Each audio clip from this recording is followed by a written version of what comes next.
love coming out. I still love seeing the people, and it's just amazing how many loyal people come every year, and just building those relationships. And I think, again, you got to communicate with your people and your fan base and the people the boosters who support you. And it's just, I think it's just good, just doing the right thing.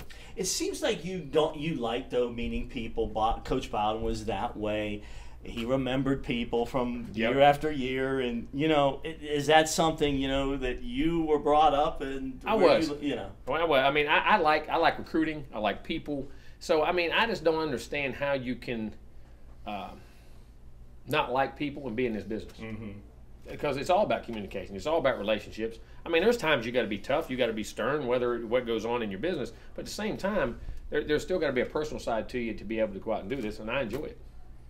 Jimbo, you talked about those rules changes. Have you started to digest what they mean for you guys? Yeah, well, that's what we're doing right now. And I say now, when the visits are going to come, when they're going, because that April, May, and June, you're talking about now possibly every weekend in those 3 months, or they could be midweek visits. So how you got to get that strategically planned out is going to be very critical. And I'm in the process of kind of sifting through that, how we want to do it right now. And then, because you got the 10th coach, you got a ton of things that I'm sorting through right now. That's what I've been doing in the last couple of days, really, of how we want to do things strategically, off-field people, on-field people, all that type of stuff. And hopefully in the next couple of weeks we'll have it sorted out.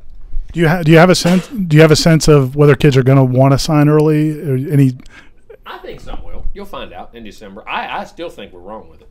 I wish it was at the end of August, because you're going to visit April, May, and June. Why can you not sign in August? And to me, what the point that they keep saying, well, if a coach leaves, we'll put it in the if a coach leaves, the kids are open to be recruited again. You know what I'm saying? They don't have to sign in if the coach is in trouble then, but have the option, because what I think it does. Think about this as assistant coach now. You got to go out all of spring.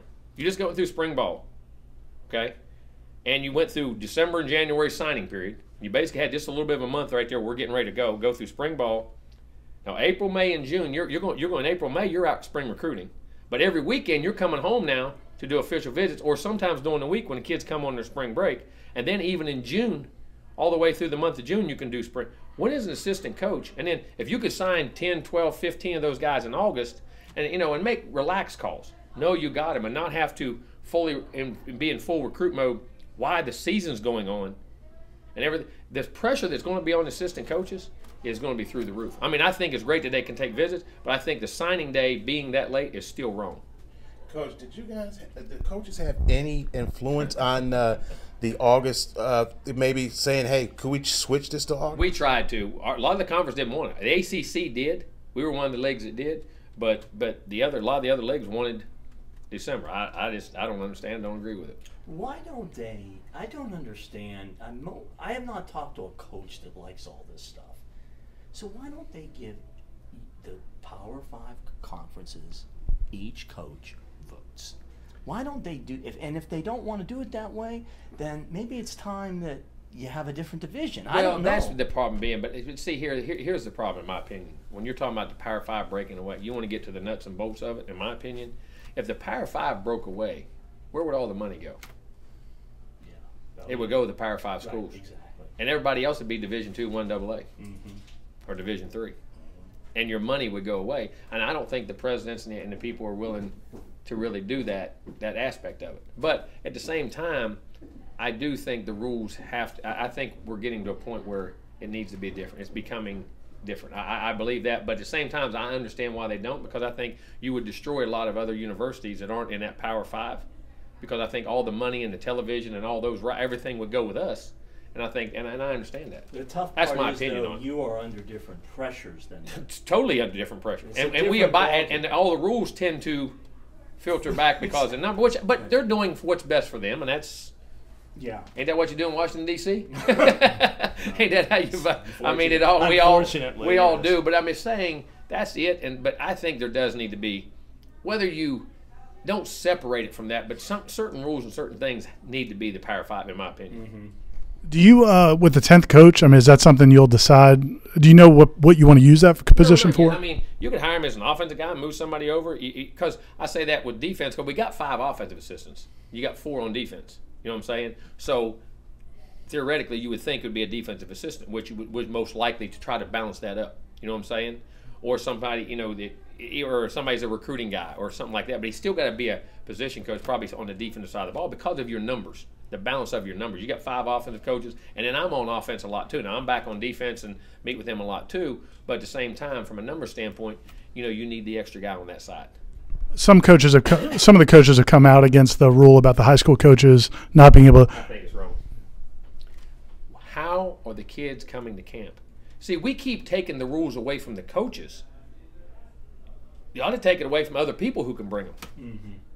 Put it back in the coaches' hands. Right. To me, you're promoting the people who are going to do it wrong, and not do it right. You're promoting those guys, the programs that don't do it that way. And to take it away from a high school coach, I can't understand that. Of not being able to bring them to camp, not being able to coach a camp, and not be able. I mean, I understand some of the hiring things, but how these coaches how they going to progress and move into the business and make career jumps and changes? No, I mean, I think there's some things in that too that have been crazy, but for the most part, that's hard. And that not being able to bring them to camp, I think, is a major travesty. So who's going to work the camps now? Because that. Good question.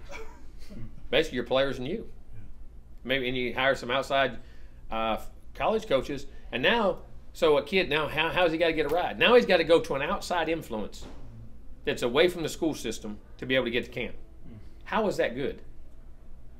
How is that good for the game? And how is it? You're promoting the bad things of the game that can happen. You're opening the door for that and opening Pandora and making it. Now you can't hire them at camp, but they're going to get there, and then when they get there, they'll be rewarded. You watch. Because some of those schools would send, a busload of kids, right? I mean, exactly. And coach would bring them, and you could pay a coach's mileage. You know what I mean, to come back and forth. But okay, what's wrong with that? If it's promoting the game and the high school coach has the kid, I don't understand where we're getting with that. And I think it's a major problem. I do, getting your kids to camp, and then because when do I get to evaluate them? I can't even go out and recruit in the spring. Right. I don't get to go evaluate him. I can't see him. I can't. What if I get him there at my camp and coach him for 2 days? Can I see if he has character? Does he have work ethic? Does he have intelligence level to process his athleticism? And he can teach him ball. I mean, I'm helping promote him. I don't. I think it's going to inhibit those things. I remember when you first took over as head coach, Ralph Friedgen said at the ACC meetings he liked the fact that you spoke your mind and you had opinions, and even as a young coach, is there a balance between wanting to get more involved in that stuff, but also being focused on your team? And it is, because you can get strung out on committees all over, you know what I mean, and not have enough time, because you talk about meeting time, conference time, all those types of things. In that regard, at the same time, it is a fine line, especially then when you got family. Then when you talk about family time and kids time, I mean, it is a fight. I mean, there's a fine line, and I'm finding out.